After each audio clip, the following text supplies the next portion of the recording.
સચિન વિસ્તારમાં જ્વેલર્સની દુકાનમાં 4 આરોપી દ્વારા લૂંટ કરવામાં આવી હતી। લૂંટારુએ 2 રાઉન્ડ ફાયરિંગ કર્યું હતું। દુકાન માલિક આશીષભાઈ પર લૂંટારુએ ફાયરિંગ કર્યું હતું અને દુકાન માલિક આશીષને છાતીમાં ગોળી વાગતા તેનું મોત નીપજ્યું હતું। સચિન વિસ્તારમાં જ્વેલર્સની દુકાનમાં 4 આરોપી લૂંટ કરવા આવ્યા હતા। લૂંટારુએ 2 રાઉન્ડ ફાયરિંગ કર્યું હતું અને દુકાન માલિક આશીષભાઈ પર લૂંટારુએ ફાયરિંગ કર્યું હતું। દુકાન માલિક આશીષે છાતીમાં ગોળી વાગતા તેનું મોત નીપજ્યું હતું। સોનાની લૂંટ ચલાવી આરોપીઓ ફરાર થઈ ગયા હતા।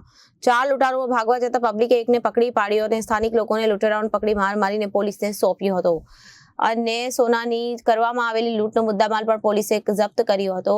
4 માંથી 1 પકડાયો છે। 3 આરોપી ફરાર છે। પોલીસે સીસીટીવીના આધારે આરોપીને પકડવાના ચક્રો ગતિમાન કર્યા છે। આજે સચિન પોલીસ સ્ટેશન વિસ્તારમાં સ્ટેશન બજારમાં એક શ્રીનાથજી જ્વેલર્સ કરી અને શોરૂમ આવેલો છે।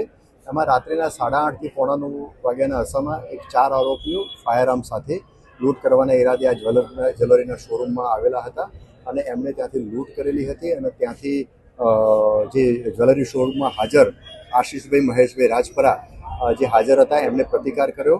તો એમને પ્રતિકાર કર્યો તો આરોપીઓ પૈકીના એક આરોપીએ જે વિક્ટિમ જે છે આશીષભાઈ મહેશભાઈ રાજપરા એમના ઉપર 2 રાઉન્ડ ફાયર કર્યા। 2 રાઉન્ડ ફાયર જે થયા તો એમાં વિક્ટિમ જે છે આશીષભાઈ એમના છાતીના ભાગે બંને 2 બુલેટ લાગી। તો એમને પ્રાથમિક સારવાર અર્થે અહીંયા સચિન લોકલ હોસ્પિટલમાં અને ત્યાંથી વધુ સારવાર અર્થે એપોલો હોસ્પિટલમાં રિફર કરવામાં આવેલા। ત્યાં એમને ડેથ જાહેર કરેલા છે। એના સિવાય આ ફાયરિંગમાં બીજા એક વ્યક્તિનું પણ ઇન્જર્ડ થયેલા છે। એમને એપોલો હોસ્પિટલમાં એમને સારવાર અર્થે રિફર કરવામાં આવેલા છે। એમનું નામ અત્યારે જાણવાનો પ્રયત્ન ચાલુ છે।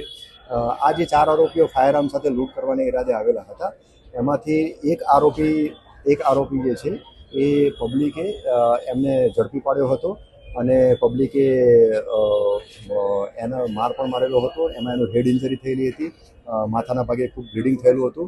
તો એને યોગ્ય પોલીસ જાપ્તા હેઠળ સારવાર અર્થે નવી સિવિલ હોસ્પિટલમાં મોકલી આપવામાં આવેલી છે। આ જે ગુનાવાળી જગ્યાએ જે 3 રાઉન્ડ ફાયર પ્રાથમિક વિગતો અનુસંધાને જે મળી છે એ અનુસંધાને 3 રાઉન્ડ ફાયર થયેલા એવી હકીકત મળી આવેલી છે અને આ બાબતે 3 ખાલી કેસીસ પણ ગુનાવાળી જગ્યાએ મળી આવેલા છે। હાલમાં એક આરોપી પકડાઈ ગયેલો છે, એ સારવાર હેઠળ છે સિવિલ હોસ્પિટલમાં અને અન્ય 3 આરોપીઓ ફરાર થઈ ગયેલા છે। સુરત શહેર પોલીસની સ્થાનિક પોલીસની ઉપરાંત ક્રાઇમ બ્રાન્ચની ટીમ અને અલગ અલગ બીજી ટીમો પણ કાર્યરત થયેલી છે આ 3 આરોપીઓની ઝડપી પાડવા માટે। Reporter Arvind Rathod, Janadesh news, Surat.